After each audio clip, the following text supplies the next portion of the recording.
Vida consagrada con el Padre Koldo Alzola.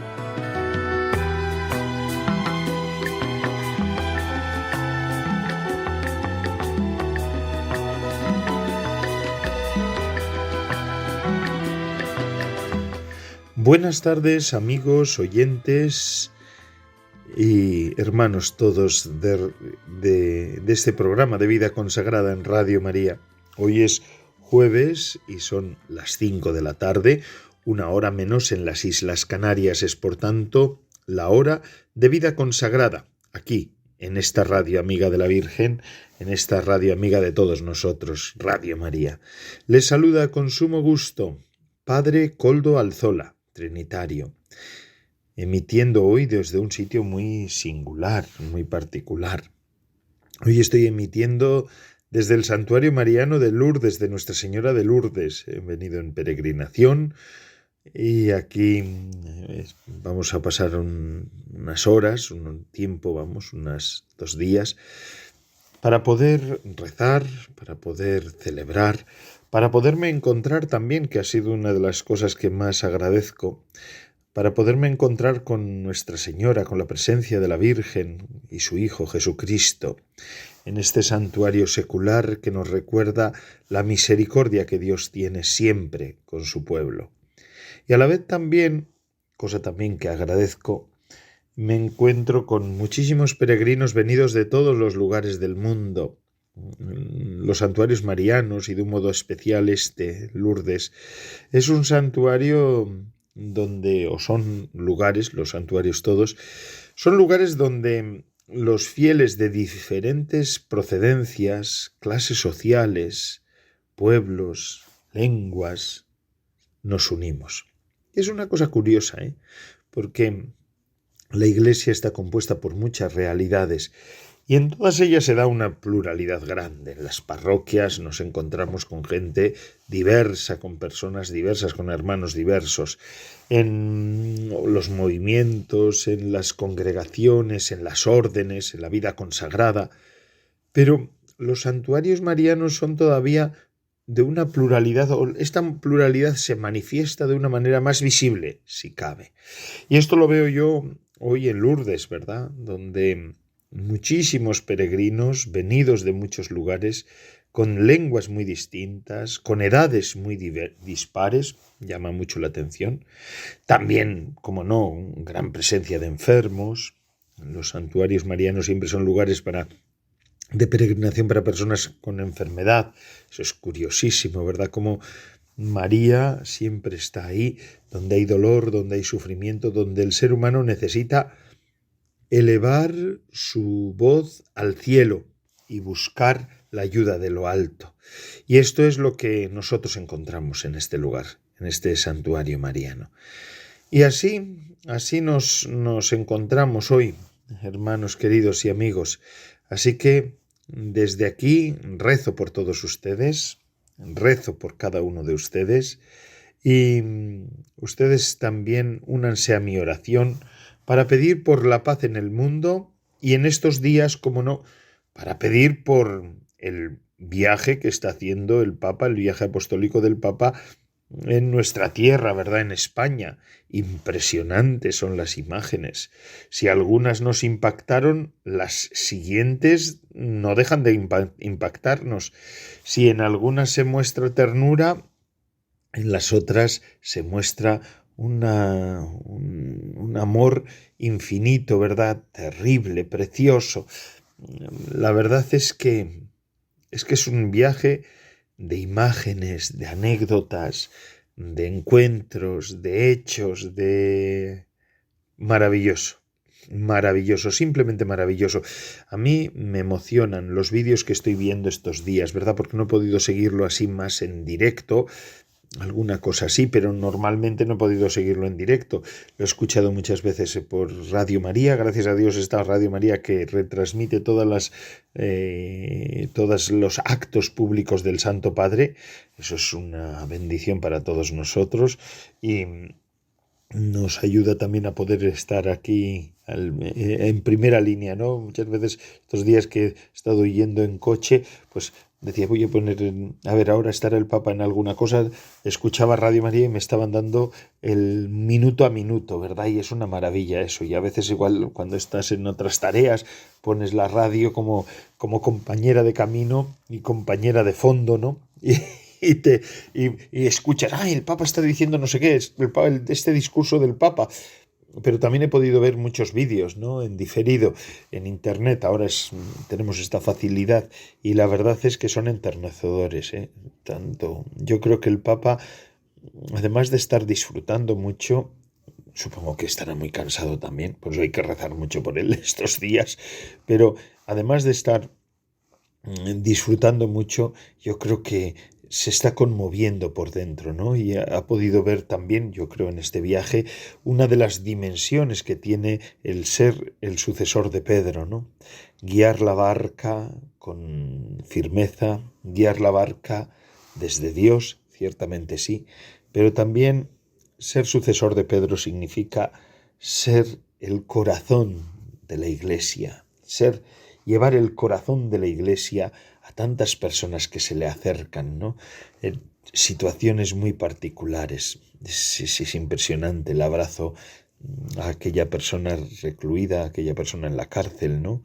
El abrazo de esa señora, como veía en el Papa lo que es un portador de la misericordia de Dios, un portador de la noticia de Dios, un niño en la parroquia de Barcelona, de la diócesis de Barcelona, impresionante, bueno, además de todo lo espectacular de la Sagrada Familia, bueno, y en Madrid ha sido apoteósico, ¿no? Teníamos ganas los españoles ya de salir a la calle y gritar ¡Viva el Papa! Esta es la juventud del Papa. Teníamos ganas, se veía que teníamos muchísimas ganas de estar todos juntos en nuestras calles españolas, en nuestras ciudades y estar gritando. Todavía quedan días de viaje, vamos a rezar por él, por el Santo Padre, lo sostenemos con nuestra oración y bendito sea que hemos tenido la suerte de ver este viaje histórico. Jóvenes de mi parroquia han participado en los eventos de Madrid, así que estoy muy contento por ello. Yo no pude ir porque tuve que por las obligaciones, pero sí. Así que si allí hubo 1,5 millones de personas, en realidad estuvimos en total, yo creo que 40 millones de españoles, porque muchos hubiéramos querido estar allí, habríamos querido estar allí y no pudimos. Así que yo creo que ha sido es espectacular. Bueno, feliz día 11 de junio de 2026, día de San Bernabé, apóstol. Vamos a pedir a también apóstol Bernabé, a estos de los primeros tiempos, evangelizadores de los primeros tiempos, que nos den audacia evangelizadora, ¿verdad? Pedimos por las iglesias de España, por las diócesis de España, por la iglesia que peregrina, que camina en España. Y hoy vamos a contar pues con las siguientes secciones en el programa de Vida Consagrada en el que estamos. En primer lugar, contaremos con la sección habitual entre nosotros de Amaro Villanueva, Música para Evangelizar. Hoy también nos trae su ración de música religiosa, música hecha por religiosos además. También contaremos con Santos de ayer y hoy de el padre Luis Alfredo Gutiérrez Mendoza. me va a regañar. Bueno, es decir, Luis Fernando, viviendo con él, somos hermanos de comunidad. Luis Alfredo Gutiérrez Mendoza, trinitario, nos ofrecerá Santos de ayer y hoy. Y Gilberto Fernández Escalante nos ofrece pues la sección de formación, que es esa historia de la vida consagrada. Así pues, este va a ser nuestro programa y entre tanto, pues yo también les iré acompañando durante esta hora, ¿verdad? Con mis pequeñas intervenciones, con mis pequeñas aportaciones. Y con esto, pues empezamos el programa ya más de continuo, después de escuchar esto que nos dice Radio María, esto que nos dice de cómo podemos ayudar en todo este evento evangelizador, empeño evangelizador, que es la Radio de la Virgen. Adelante, Radio María.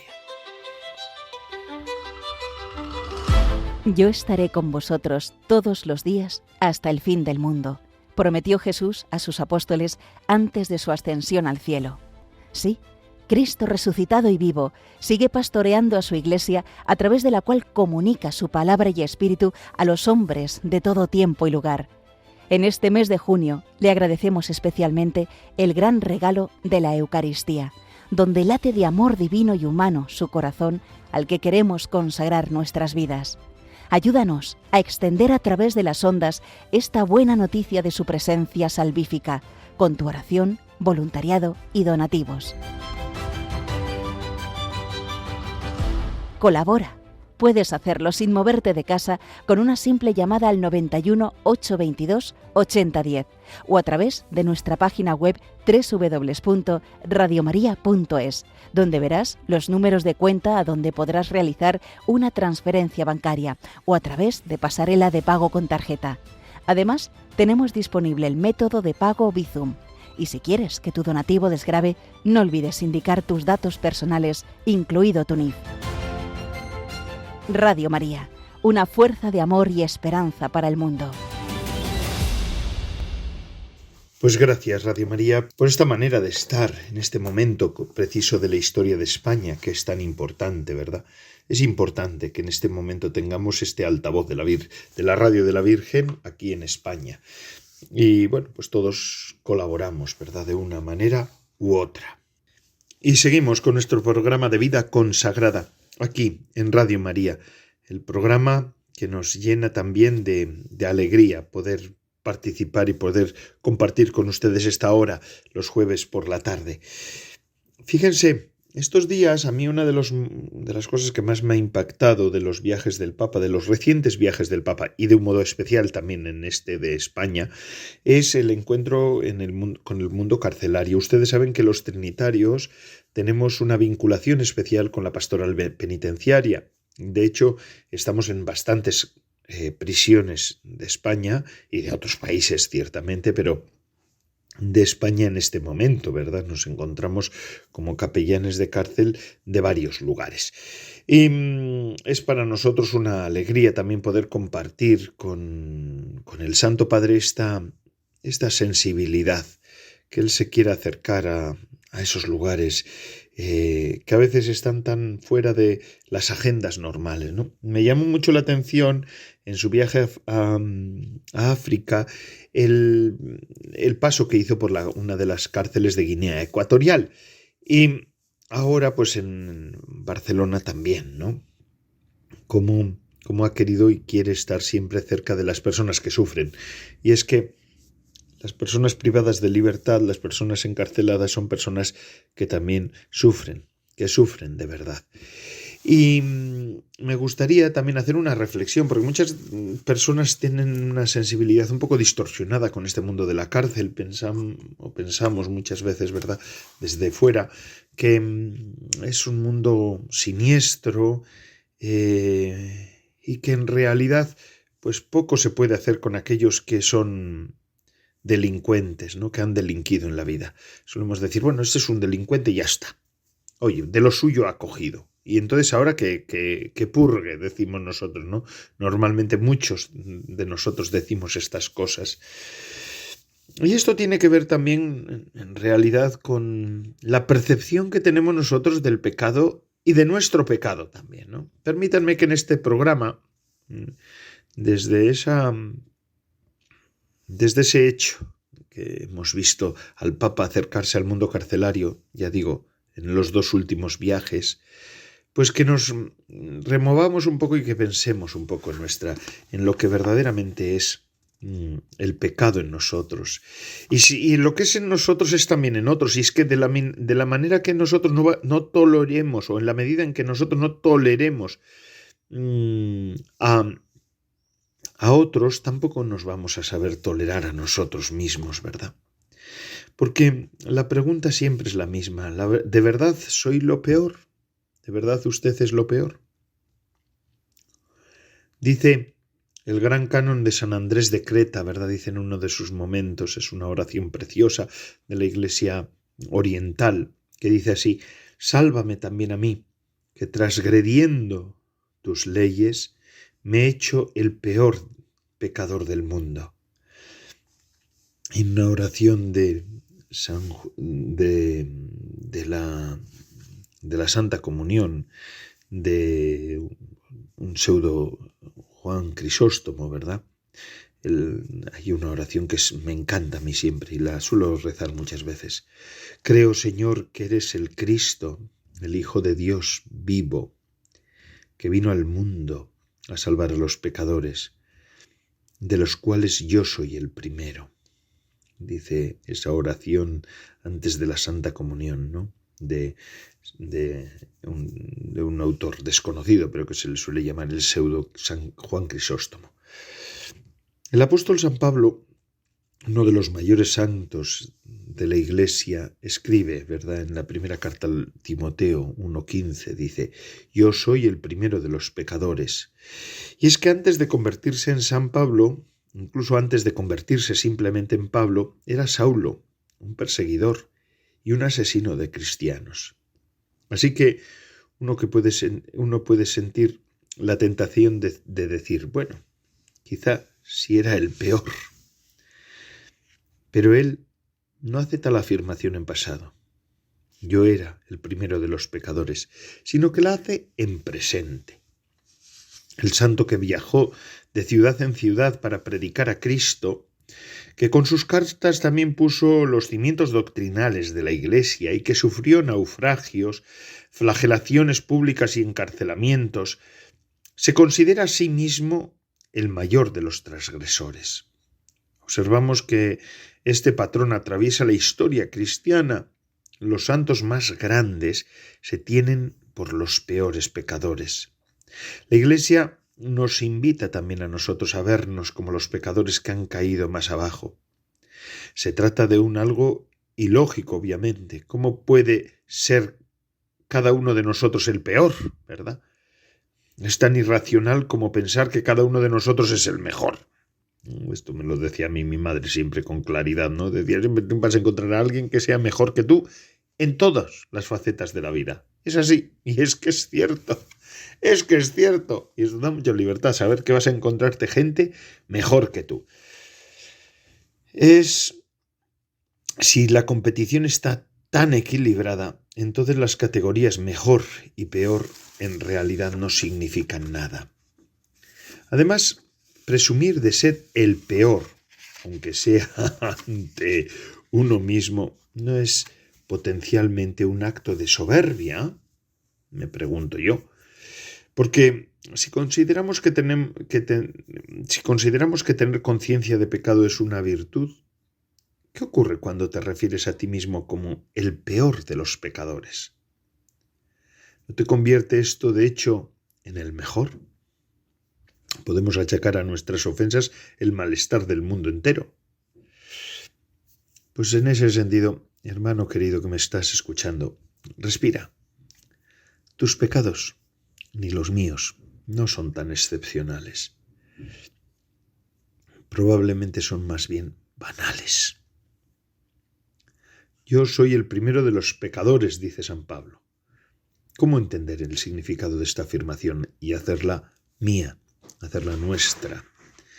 Hasta la fecha no he causado ningún genocidio, no he torturado ni he asesinado a nadie, yo en mi caso, ¿verdad? Y espero que ustedes tampoco.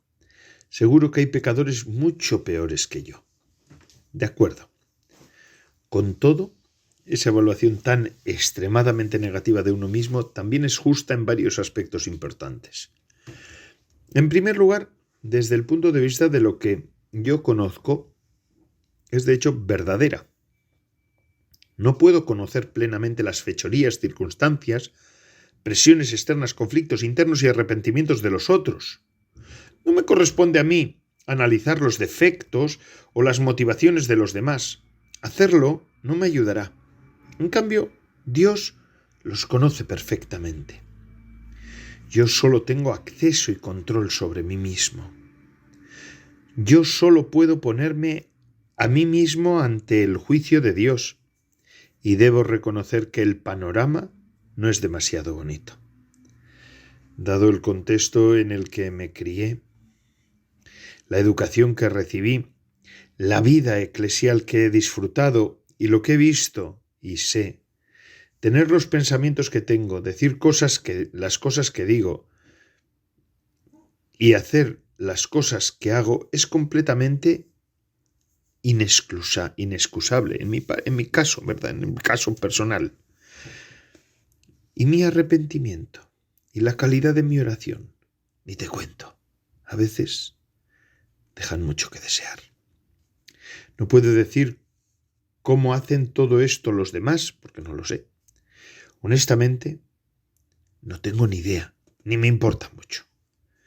Pero es muy probable que lo estén haciendo mucho mejor que yo. Gracias a Dios. Muchos de ustedes lo están haciendo mucho mejor que yo, o todos. No conozco el corazón de todos los demás, de todos ustedes que me están escuchando y otros más, pero sí conozco algo el mío. Así que sospecho que si yo tuviera la capacidad de controlarlo absolutamente todo y me sintiera amenazado, quién sabe qué maldades cometería. Cuando leía yo hace unos días un testimonio de un misionero en Japón, ¿verdad? Y contaba que él visitó Hiroshima y que pasó horas deambulando por los memoriales y las exposiciones que recordaban los sucesos y consecuencias de aquel fatídico 6 de agosto de 1945, cuando Estados Unidos lanzó la bomba atómica, ¿verdad?, poniendo fin así a la Segunda Guerra Mundial. Este autor, este misionero, decía que se paró delante de una réplica a tamaño real de la bomba que destruyó la ciudad. Y esa bomba que cegó a cientos de miles de vidas. Y él comenta que mientras la estaba observando, aquel artefacto asesino, ¿verdad?, de pronto, por un instante, vio aquella bomba en miniatura dentro de su corazón. Y es que esto es un don de Dios, ver esa bomba en miniatura dentro de nuestros corazones, una representación plástica de que no hay pecado que yo no pueda llegar a hacer o a justificar de algún modo, ¿verdad? No hay pecado que no pueda llegar a cometer en algún recoveco de mi corazón, incluso en la realidad. Y así, por muy duro que nos resulte decirlo, ¿verdad?, y que me resulte decirlo a mí, implicándome totalmente, podría decir yo también con San Pablo que soy el primero de los pecadores y por tanto dejar de juzgar a los demás. Bueno, hermanos, continuamos con el programa de Vida Consagrada en el que estamos. Vamos a escuchar ahora Maro Villanueva, música para evangelizar, y seguimos con el programa.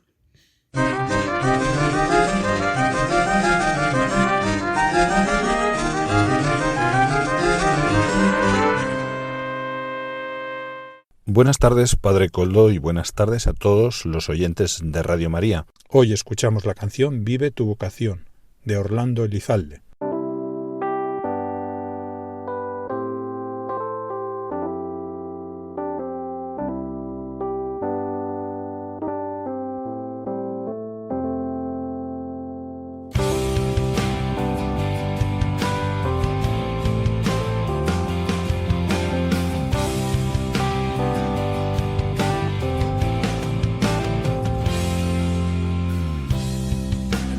De la oscuridad he perdido tanto tiempo, mas tú llegaste con tu luz y tu perdón a mi corazón. Con tu Santo Espíritu revelas quién realmente soy, hijo amado del Señor y portavoz de su amor. Y hoy me llamas junto a ti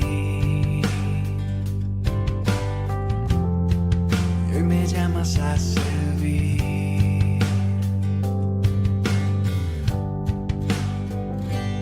Escucha mi voz, te he llamado en tus sueños a cuidar de mi pueblo. Vive tu vocación, llevarás mi palabra, pues te basta mi gracia. Tú serás mi luz, mi luz.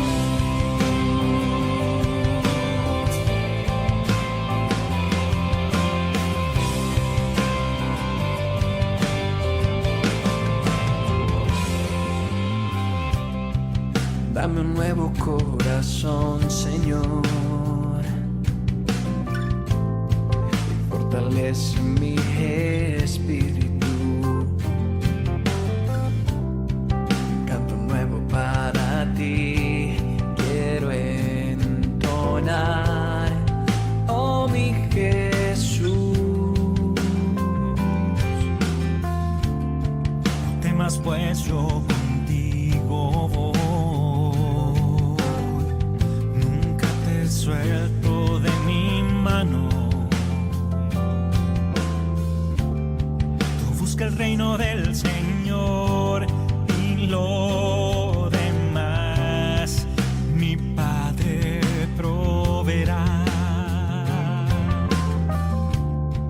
Hagas en mí tu voluntad.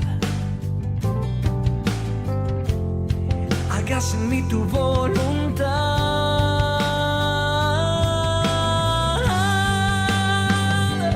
Escucha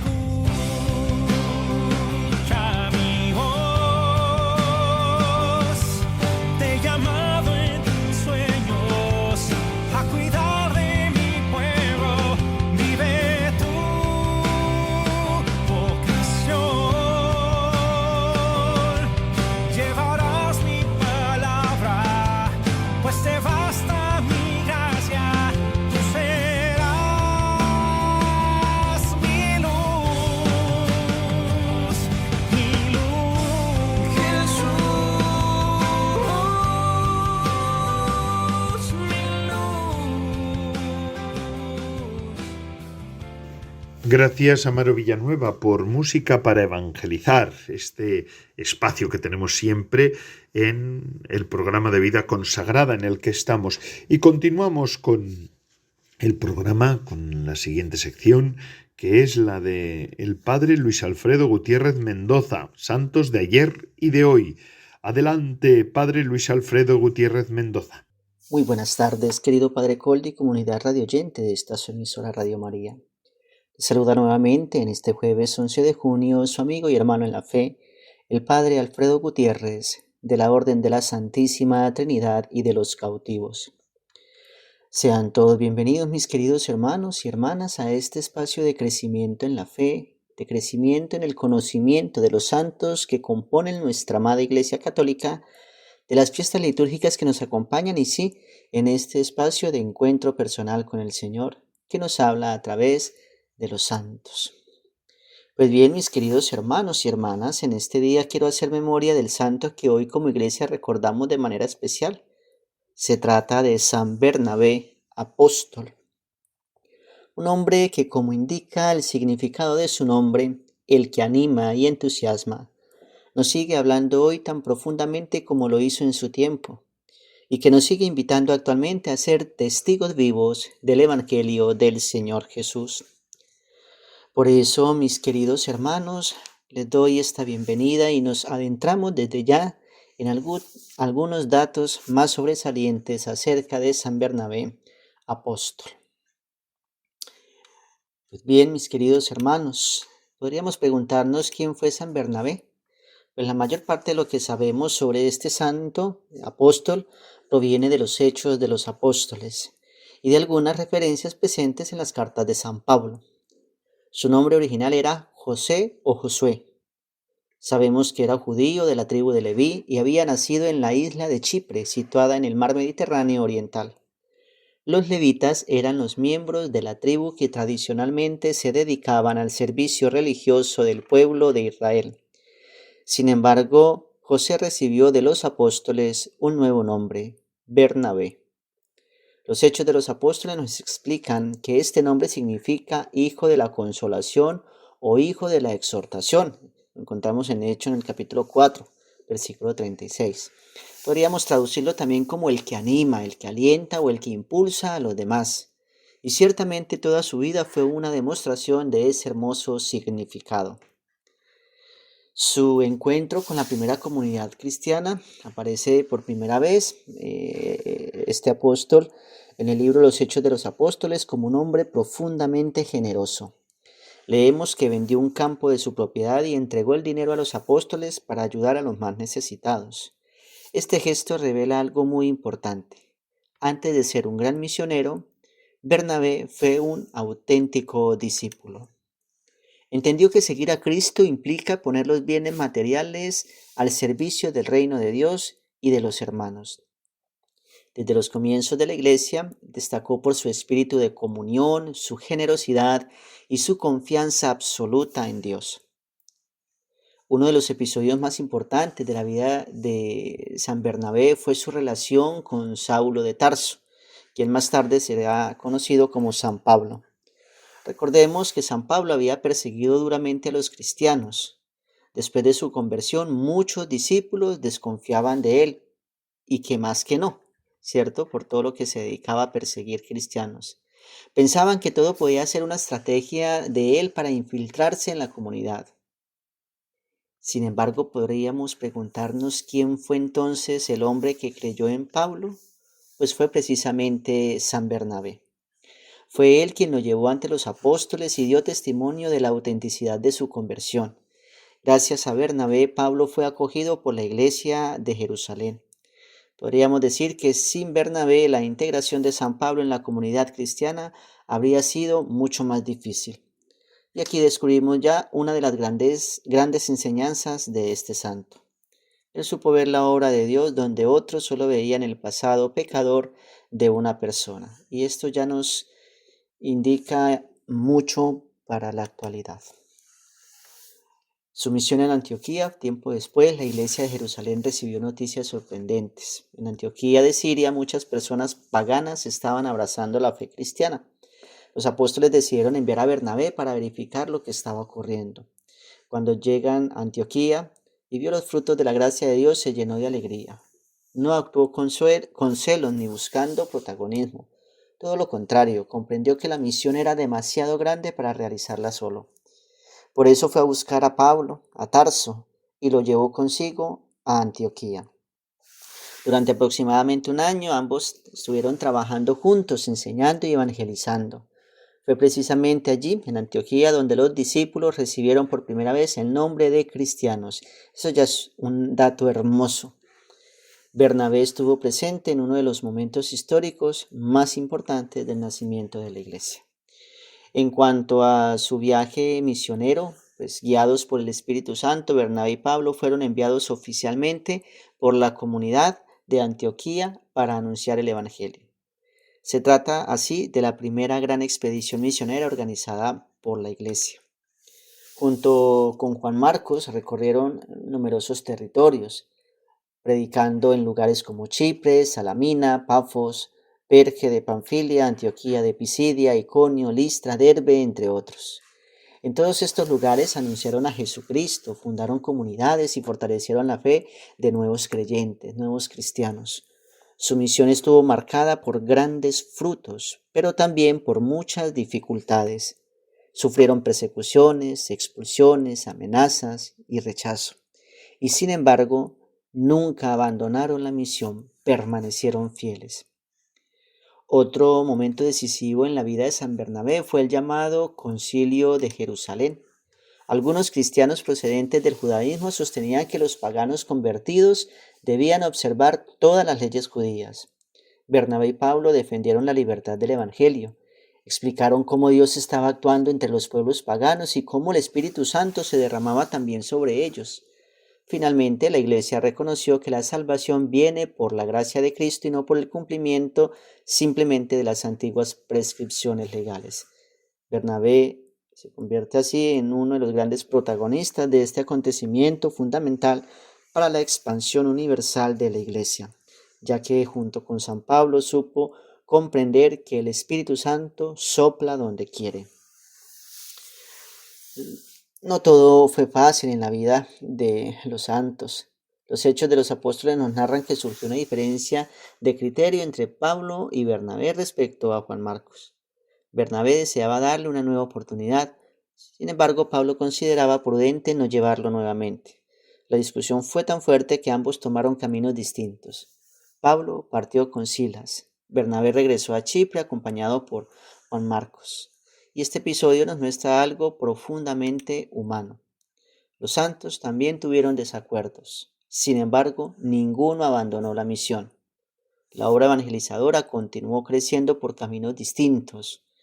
Más tarde, sabemos que Pablo volvió a apreciar profundamente a Marcos, lo cual demuestra que la caridad terminó prevaleciendo. Después de la separación de San Pablo, la información histórica se vuelve mucho más escasa. La tradición cristiana antigua afirma que Bernabé continuó evangelizando principalmente en Chipre. También existen tradicionalmente algunos datos que lo relacionan con predicaciones en otras regiones del Mediterráneo oriental. La Iglesia de Chipre siempre lo ha venerado como su principal evangelizador y fundador. En cuanto a su muerte, según una antigua tradición conservada por los cristianos de Chipre, Bernabé murió mártir en la ciudad de Salamina alrededor del año 61 después de Cristo. Se dice que algunos grupos judíos hostiles a la predicación cristiana lo capturaron mientras anunciaba el evangelio y posteriormente habría sido apedreado hasta su muerte. Aunque los detalles exactos no pueden verificarse históricamente con absoluta certeza, la tradición del martirio de Bernabé ha sido mantenida por la Iglesia durante siglos. De hecho, la liturgia lo honra como apóstol y mártir. Su sangre, como la de tantos testigos del Evangelio, se convirtió así en semilla de nuevos cristianos. Y podríamos preguntarnos qué nos enseña San Bernabé hoy. La vida de San Bernabé tiene una actualidad impresionante. Nos enseña primero a ser generosos con Dios y con los hermanos. Segundo, a saber descubrir el bien en los demás. Tercero, a animar a quienes comienzan su camino de fe. Cuarto, a trabajar en equipo dentro de la iglesia. Quinto, a no buscar protagonismos personales. Y finalmente, a perseverar en la misión incluso cuando aparecen dificultades, incomprensiones o sufrimientos. Bernabé fue un constructor de comunión. No buscó ser el centro de atención. Su grandeza consistió en ayudar a otros a descubrir y desarrollar los dones que Dios le había concedido. Mis queridos hermanos y hermanas, hoy damos gracias a Dios por el testimonio luminoso de este santo apóstol San Bernabé, un hombre lleno del Espíritu Santo, generoso, valiente, profundamente enamorado de Jesucristo, un discípulo que supo acompañar y animar y sostener a otros en la fe. Un apóstol que recorrió caminos difíciles para llevar el Evangelio a quienes todavía no conocían al Señor. Y un mártir que entregó su vida por causa de Cristo. Pidámosle que interceda por nosotros para que también sepamos ser en nuestras familias y comunidades y parroquias auténticos hijos de la consolación. Hombres y mujeres capaces de animar, reconciliar y acercar a otros al Señor. Mis queridos hermanos, que San Bernabé apóstol y mártir ruegue por nosotros y Santa María, Madre de Jesucristo y Madre nuestra, nos ayude en nuestro crecimiento espiritual. Que Dios me los bendiga, en el nombre del Padre, del Hijo y del Espíritu Santo. Amén. Gracias, Padre Luis Alfredo Gutiérrez Mendoza, por estos santos de ayer y de hoy, que tanto bien nos hace, ¿verdad? Y tanto nos gusta. Y ahora seguimos con nuestro programa, ya la última sección que hoy tenemos, la de Gilberto Fernández Escalante. Gilberto Fernández Escalante, doctor en Historia de la Iglesia, nos va desgranando partes de la historia de la vida consagrada. A veces partes más alegres y otras un poco más sombrías de la historia de la Iglesia y de la historia de la vida consagrada. La Iglesia es el cuerpo místico de Cristo. Nosotros estamos injertados en ella, por eso nuestro pecado influye también tanto en la Iglesia, ¿verdad? Estos días he estado escuchando alguna intervención de algún miembro de la Cámara de los Diputados, ¿no? Haciendo y sacando a colación cuestiones como los abusos en el seno de la Iglesia. Pues en el seno, quiero decir, por miembros de la Iglesia y en concreto por sacerdotes, ¿no? Pues esto es la verdad. El pecado nuestro empaña en este sentido la imagen que en el mundo tiene la Iglesia. Porque es así, Pero sobre todo y ante todo prevalece la misericordia de Dios y su gracia. Lo hemos dicho en este programa en el que hemos hablado también del pecado. Es que muchas veces este mundo, cuando se aparta de Cristo, muchos de estos personas, estos políticos, no son creyentes, ellos mismos se definen ateos.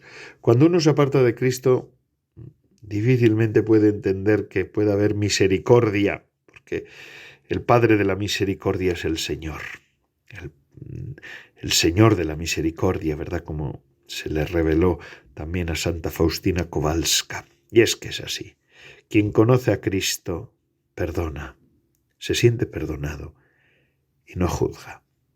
Sobre todo cuando deja que la gracia de Cristo vaya actuando en sí mismo.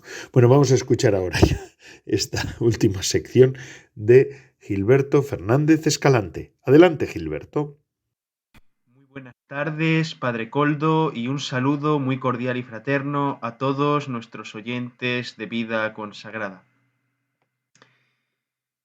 En nuestro programa anterior nos acercábamos al monasterio Jerónimo de San Isidoro del Campo, en Sevilla, para analizar cómo una comunidad religiosa, marcada por el deseo de renovación, desde un punto de vista espiritual, claro está, terminó atrayendo la atención de la Inquisición, entre otras cosas porque abrazaron abierta y directamente el luteranismo. Hoy, sin embargo, aunque continuando por la España religiosa del siglo XVI, vamos a estudiar un fenómeno todavía más complejo y fascinante, el de los llamados alumbrados. Durante mucho tiempo, la historiografía presentó a estos alumbrados, ¿no?, como una herejía mística o una desviación espiritual.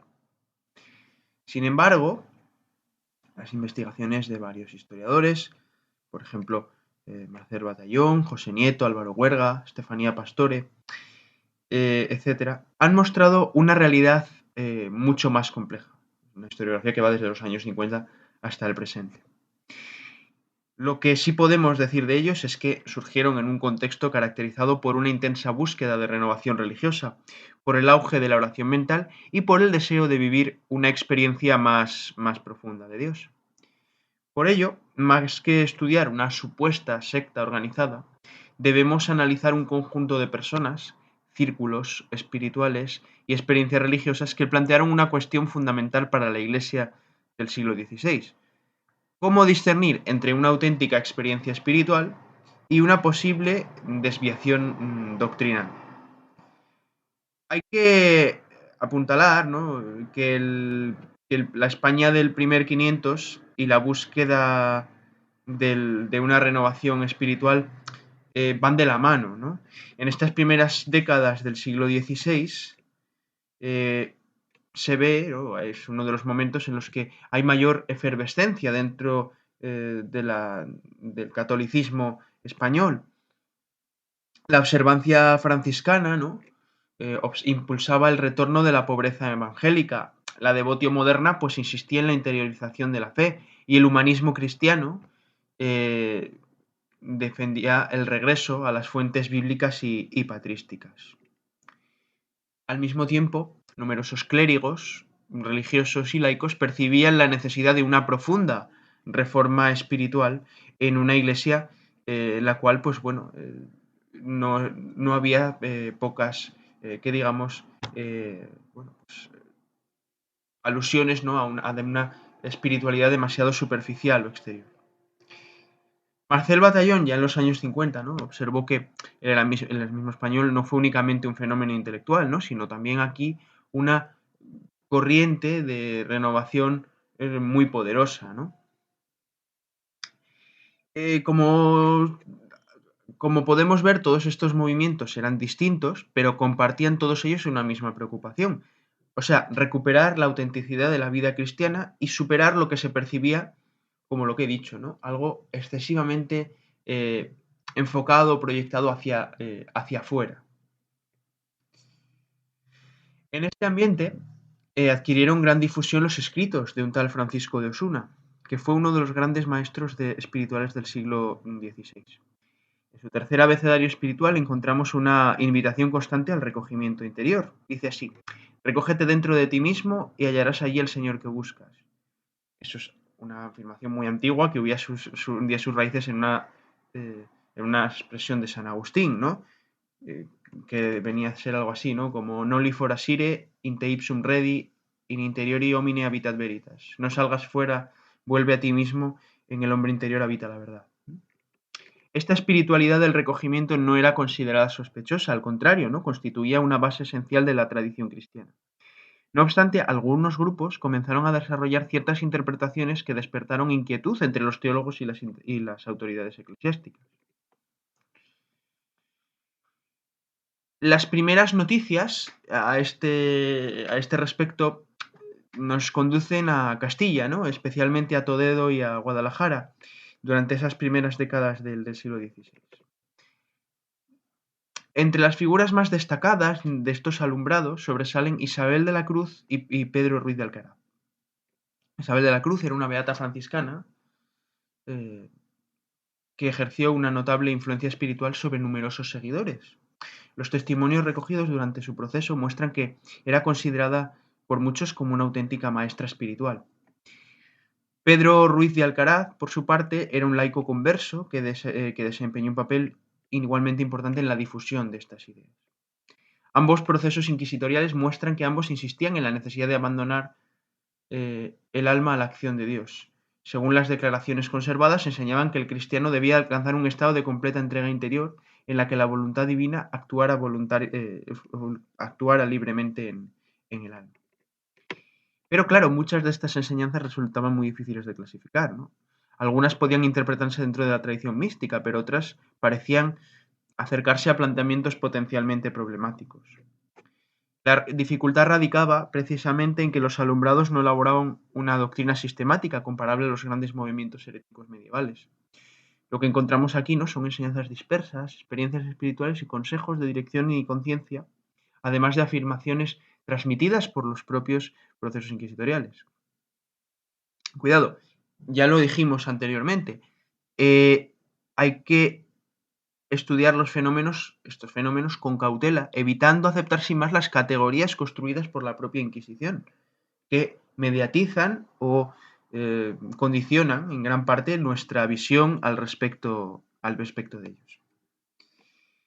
Bien, en 1525 se produjo una intervención decisiva por parte del Santo Oficio, ¿no?, el día además 23 de septiembre.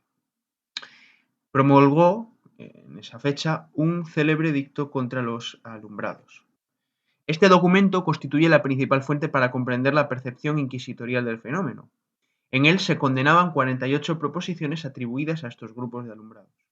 Entre ellas encontramos afirmaciones como que los perfectos no han menester de obras exteriores, que los perfectos no tienen necesidad de ayunar ni hacer penitencia, que no conviene resistir las tentaciones, o que el amor de Dios que el alma tiene dentro basta para su salvación. Además de que los que están en estado de perfección no tienen obligación de obedecer a los prelados, lo cual, pues, lógicamente nos creaba un problema de obediencia. Desde la perspectiva de los inquisidores, estas doctrinas resultaban extremadamente peligrosas. Parecían, ¿no?, poner en cuestión la disciplina eclesiástica, la práctica sacramental, la obediencia religiosa y la propia estructura de la Iglesia. Sin embargo, la historiografía reciente ha planteado una cuestión fundamental. ¿Reflejaban realmente estas 48 proposiciones las creencias efectivas de todos los acusados? Estefanía Pastore sostiene, ¿no?, que ese edicto debe leerse también como un intento institucional de definir los límites de la ortodoxia. Es que, claro, conocemos a los alumbrados solamente por la documentación de quienes los investigaban. Por supuesto, algo como el Edicto de Toledo no nos habla solamente de los alumbrados, ¿no? También nos habla de esos temores, esas preocupaciones, esas estrategias intelectuales de la propia Inquisición. Bueno, y para una sección, ¿no? Dedicada a la vida consagrada, uno de los aspectos más importantes del alumbradismo es su estrecha relación con ambientes religiosos. Los alumbrados no surgieron fuera de la Iglesia, muchos de sus protagonistas estaban profundamente integrados en ella. Encontramos beatas, terciarios, confesores, predicadores y religiosos observantes. La cuestión no se centra tanto en el rechazo a la vida religiosa, sino en el modo de comprender la experiencia espiritual. Un caso especialmente significativo es el de Francisco Ortiz, un franciscano observante que se vio implicado en las investigaciones inquisitoriales debido a sus contactos con algunos círculos alumbrados. Su proceso, ¿no?, permite observar hasta qué punto la frontera entre espiritualidad legítima y sospecha pues, podía resultar extraordinariamente difusa. De hecho, tenemos que aclarar, ¿no?, que la Iglesia nunca ha rechazado la experiencia mística. La tradición cristiana está llena, ¿no?, de santos contemplativos. Pero claro, el problema viene cuando la experiencia personal parecía situarse por encima de los sacramentos, la dirección espiritual o el juicio de la Iglesia.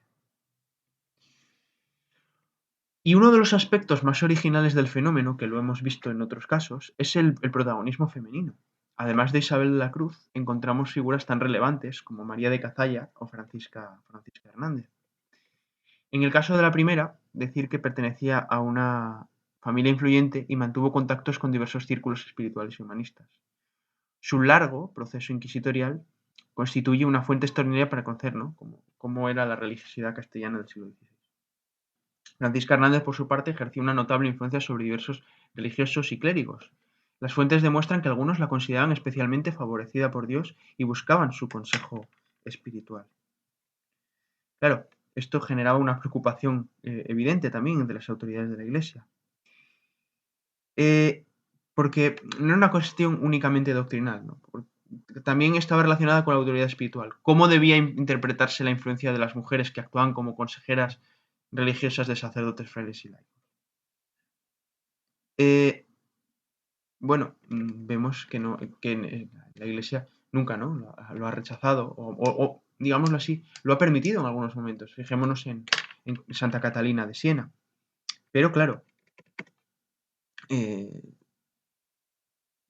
tenemos en estos casos un magnífico observatorio para comprender las tensiones, ¿no?, entre la experiencia espiritual femenina y el control institucional. En fin, este fenómeno de los alumbrados constituye una de las experiencias más complejas de la espiritualidad española de comienzos de la Edad Moderna. Lejos de la imagen simplificada, ¿no?, de una secta herética, encontramos un mundo formado por beatas, religiosos, confesores, predicadores y laicos que buscaban una relación más intensa con Dios. La Inquisición respondió intentando establecer criterios de discernimiento y delimitando cuidadosamente las fronteras de la ortodoxia, pero muchas veces lo hizo con dureza, reflejando una preocupación genuina, ¿no?, por preservar la integridad de la fe en un momento de profundas transformaciones religiosas. Los alumbrados nos recuerdan, ¿no?, que la historia de la espiritualidad cristiana no puede reproducirse a una simple oposición entre ortodoxia y herejía, ¿no?, y que en muchas ocasiones encontramos zonas grises, búsquedas sinceras y tensiones que son bastante difíciles de resolver. Bueno, y precisamente esas tensiones nos preparan el terreno para algunas de las figuras más extraordinarias de la espiritualidad católica. En el próximo programa nos vamos a acercar a los reformadores religiosos, por ejemplo Santa Teresa de Jesús, ¿no?, cuya experiencia, bueno, cuyas acciones obligaron muchas veces a teólogos, confesores, inquisidores, incluso superiores de su propia orden, a a reflexionar, ¿no?, sobre cómo han de realizarse o con qué tipo de discernimiento han de realizarse las cosas. Bueno, muchísimas gracias por su atención. Adelante, padre. Gracias, Gilberto Fernández Escalante, por esta sección de historia de la Iglesia, de historia de la vida consagrada. Y con esto concluimos el programa de hoy. Ya saben ustedes en qué estamos estos días, en seguir la visita del Papa León, la visita apostólica del Papa León a España. Radio María les da detalladamente un seguimiento continuado de la visita, con todos los actos públicos de su santidad el Papa León, Verdaderamente, León XIV, claro, verdaderamente una gozada, ¿eh? Yo no puedo decirlo de otra manera, ¿verdad? Es gozoso todo esto, maravilloso. Bendito sea. A ustedes les despido. Hasta la semana que viene, si Dios lo quiere, aquí, en Radio María, a las 5 de la tarde, los jueves. Es el programa de Vida Consagrada en el que estamos. Y les saluda y ha estado con ustedes durante toda esta hora Padre Koldo Alzola. Soy trinitario. Así que hasta la semana que viene, recen por mí, que yo rezo por ustedes. Y la bendición de Dios Todopoderoso, Padre, Hijo y Espíritu Santo, descienda sobre ustedes y les acompañe siempre. Que Dios les bendiga.